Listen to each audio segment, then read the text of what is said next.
Is the funeral finished? Hurry home now. Today is Eliza's birthday party, so get ready, my dear daughter.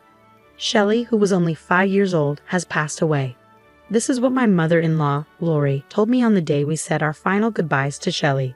Lori didn't go to her own granddaughter's funeral. Instead, she asked me to come back for her sister-in-law Eliza's birthday celebration. I was puzzled and upset by her request. My sadness turned into anger, and I decided to make a phone call. To someone. My name is Rel, and I'm a 33-year-old homemaker. I have a 5-year-old daughter, my husband Milo, who is 2 years older than me, and I met through a mutual friend. We got married 6 years ago, and soon after, we were blessed with our daughter Shelley. She's only 5 years old now, at her most adorable age. It's heartbreaking that her fate was so harsh. 2 years ago, Shelley started to become weak. When she was 3, she began to have fevers and chills frequently. Her neck also started swelling. We thought it might be mumps, so we took her to the hospital. There, the doctor said, "You need to get tests done at a bigger hospital right away." That's what the doctor told me. After lots of tests at the big hospital and waiting nervously, the doctors finally told us what was wrong. Shelley had malignant lymphoma, a type of cancer kids can get. When I heard this, it felt like my world went dark. I begged the doctor, "This has to be a mistake, right? Please tell me it's not true." Even though the doctor and nurses were there, I couldn't help but cry. Shelley needed to be hospitalized right away, so we rushed home to gather things we needed. But I couldn't stop crying. My husband, Milo, was also crying, but he tried to be strong for us. "We have to be brave. Shelley will get better," he said firmly, trying to encourage me.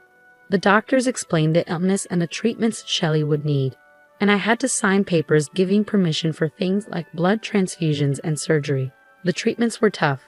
Shelley had to get medicine through an IV, have blood taken, get blood transfusions, and have chemotherapy. I quit my part-time job so I could be with Shelley at the hospital all the time. Sometimes Milo would take time off work to come and see us, and he'd tell me, "You need to take a break sometimes, Michelle, or you'll get sick too." When Milo was visiting, I'd take care of things at home or try to get some rest to keep my strength up. In the first few days at the hospital, Shelley cried a lot, but as she got used to being there, she cried less and less. The nurses would compliment her, saying things like, "Shelley was so brave today. She didn't cry at all when she got her shot." Even though Shelley's hair fell out and she felt weak because of the medicine she had to take, she never complained. She always had a smile on her face. One day when Milo and I went to visit her, Shelley showed us a drawing she did of us in her notebook. "Mom, look," she said proudly. "Shelley, it's really good," I told her, feeling proud too. Shelley was always chatty, even when she was lying in her hospital bed.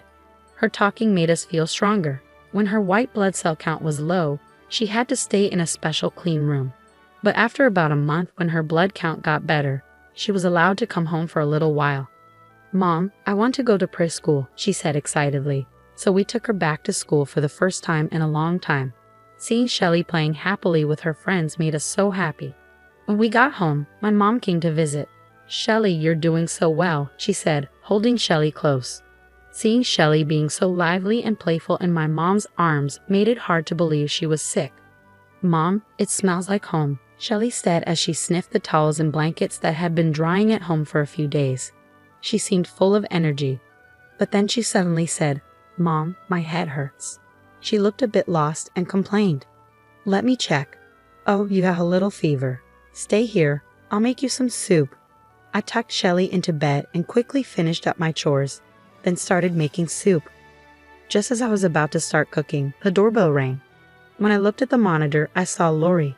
I immediately wished I hadn't answered the door. "Lori, what brings you here?" I wanted to ask, "Do you need a reason to visit your son's house?" But I stayed quiet. Normally, I'd be happy to welcome a kind mother-in-law, but Lori, Milo's mom, was the last person I wanted to see. If I asked her, she'd probably say her hobby is harassing her daughter-in-law, I thought to myself. Since Milo and I got married, Lori had been constantly giving me a hard time, making fun of me for not having a higher education, or for being tall instead of cute. It was like she had a knack for saying hurtful things. When Milo's dad was alive, he would sometimes step in and tell her off, which made things a little easier to handle. But after he passed away from an illness during our second year of marriage, Lori's behavior got even worse. With no one to keep her in check, she'd do things like not ordering my favorite food or turning off the hot water while I was in the shower. Just little, mean things like that. Milo has an older sister, Eliza, who's a successful career woman. Her husband, my brother-in-law, is a prosecutor, and Lori is really proud of Eliza. She's always comparing me to Eliza and making snide comments. Eliza has a son named Jace, who's in 2nd grade. When we visited for Christmas, it was obvious how differently Lori treated Jace compared to Shelley. Even though Shelley is her granddaughter, it seems like Lori doesn't find her adorable because she doesn't like me, her daughter-in-law. While I was busy making soup, Lori came barging in from next door. Ah, Shelley has a fever, I thought. If you don't have any business here, just leave. But then she said, "Such a weak child. I wonder where she gets it from. Certainly not our side of the family. Your dad had cancer, didn't he?" "Yes, Lori, I've told you many times, this illness isn't passed down through families." "Yes, my dad died from cancer when I was in high school." But malignant lymphoma isn't usually inherited, except in some cases related to certain viruses. How many times do I have to explain this? Is she forgetting things? In the end, Lori just took a quick look at Shelley, said something mean, and left. I wonder if she has dementia. In the end, I glanced at Shelley's face, made a few sarcastic remarks, and left. I wondered what her purpose was. Was she just bored? Shelley spent about a year going back and forth between staying in the hospital and coming home for a few days as her blood count got better. After about a year and a half in the hospital, she finished her treatment and we were finally able to bring her home. She was able to go back to preschool, and we even took a family trip to the aquarium. She was full of energy and seemed so lively. I never doubted that Shelley would get better. But a year after she left the hospital, when she turned 5, my worst fears came true. Her illness came back. The painful treatment started again. She had injections in her spine, radiation therapy, she got pneumonia, and had high fevers. I did everything I could to help her. I massaged her swollen face and legs, and I even had a bone marrow transplant for her, hoping it would make her better. But unfortunately, it didn't work, and her condition got worse. Then the doctor told us the harsh truth. There's nothing more we can do. It meant that more treatment would only make Shelley suffer more. The doctor said she didn't have much time left, so we decided to bring Shelley home and make the most of the time we had left together. We did everything Shelley wanted to do. She even got to join in on the activities at preschool and play with her friends. Her smile brought joy to everyone around her. Mom visited a lot. I promised myself that I wouldn't cry in front of Shelley, but sometimes I couldn't help it, and tears would fall. "Mom, what's wrong? Do you have a headache?" Even though she was in pain, Shelley was still so caring, always worrying about me. I prayed so hard for our happy moments to never end, for a miracle to save Shelley, but my prayers went unanswered. Even though she looked healthy, her blood test results kept getting worse. Her condition was getting worse too, and eventually she couldn't even walk, but we were certain that she would make it to her 6th birthday. However, things took a turn for the worse very quickly. Shelley started having trouble breathing. "You should be prepared," the doctor told us. I had promised myself I wouldn't cry, but I couldn't hold it back. In a daze, I told Shelley, "I love you," and she weakly replied, "I love you too." Despite how hard it was for her to speak, she managed to say those last words.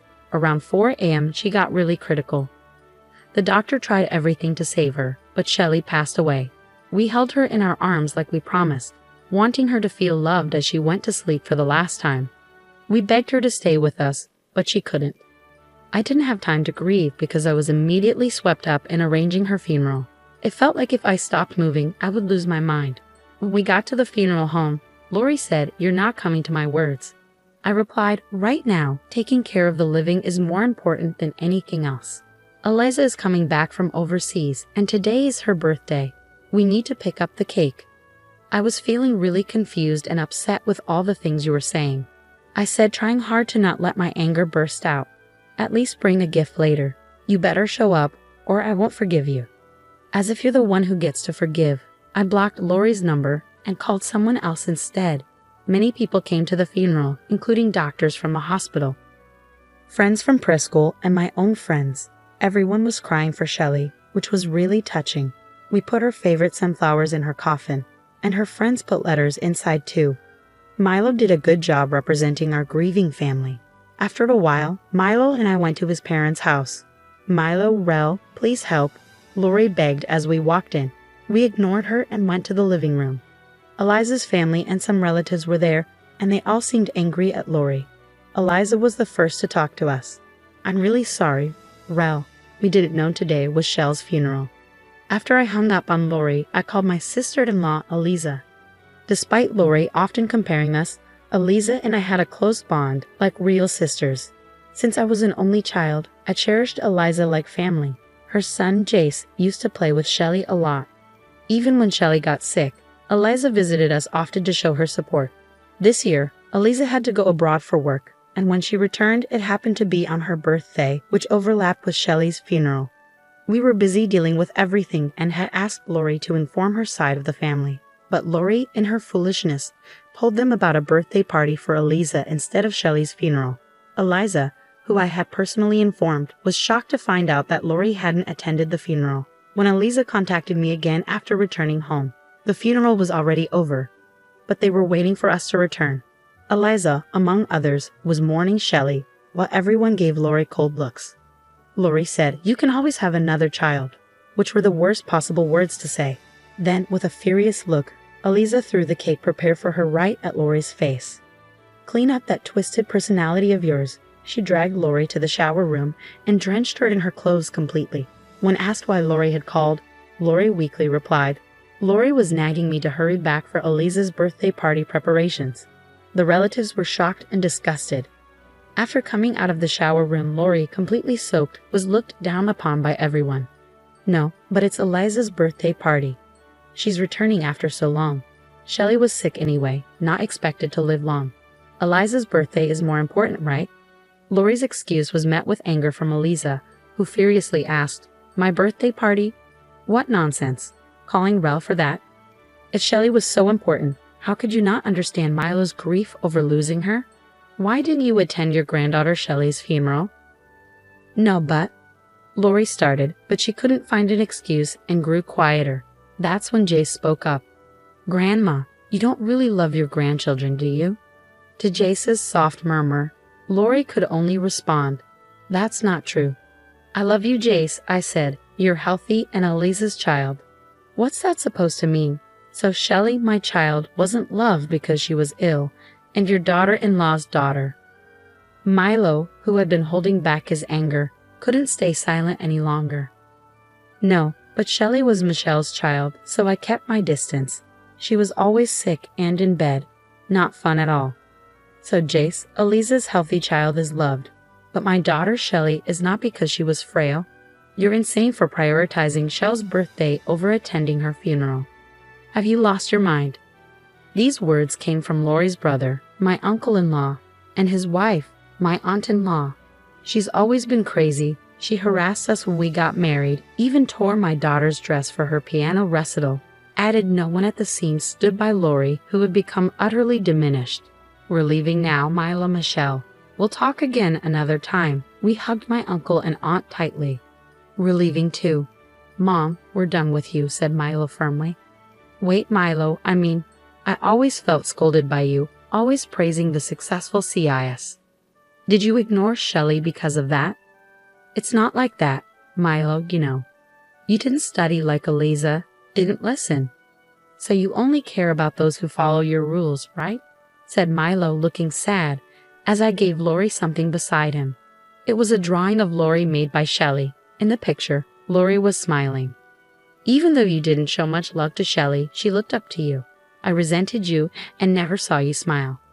But maybe Shelly saw the side of you that smiled like this." Shelly was a gentle and kind child. Even when she was sick, she worried about me. Maybe she saw kindness in you through her eyes. Lori cried for the first time, holding onto the drawing tightly. But it was too late now. "We're leaving too. I won't see Mom again," said Eliza. "Please don't go," Lori pleaded, but we all left without listening. Later, my uncle-in-law's family came to see us. They said sorry for Lori's actions. After praying for Shelly and talking lightly about Lori, they left. Lori seemed sorry as she held Shelly's drawing, but what she did couldn't be fixed. As my aunt-in-law said, Lori has always been difficult. It's unlikely she'll change now. After this incident, other relatives also decided to stop talking to Lori. Despite feeling sorry for her, her strange behavior over the years made it easier for everyone to stay away. She might end up alone, regretting her actions, but that's something she'll have to live with. After Shelley's funeral, the busy days went by and all the arrangements were done. It took some time, but I finally felt the full weight of losing Shelley. I was so overwhelmed with grief that I couldn't see clearly, which worried Milo a lot. My mom had to come stay with us for a while to help out. I felt like I was losing my mind. I just wanted to be with Shelley, drowning in despair. I couldn't stop wondering if I could have saved her by taking her to the hospital sooner or paying more attention to her health. But I couldn't give up on my own life. Shelley fought so hard until the end, even when she was barely conscious. She wanted to live so badly. Eventually, I started to find some hope. I joined a support group for parents who lost children to the same illness. It helped to talk and cry with others who understood my pain. Reconnecting with Eliza and spending time with her also brought some comfort. Milo and I decided to adopt a puppy. The playful puppy brings joy to everyone it meets, wagging its tail happily. It feels like a small piece of Shelley has come back to us. Are you up in heaven drawing, chatting, and smiling? One day, I'll be with you there. We'll see each other again, so please wait for me. But if by some miracle I get to see your smile again here on Earth, that would mean everything to me. As Shelley's mom, I promise to live a life that honors her memory.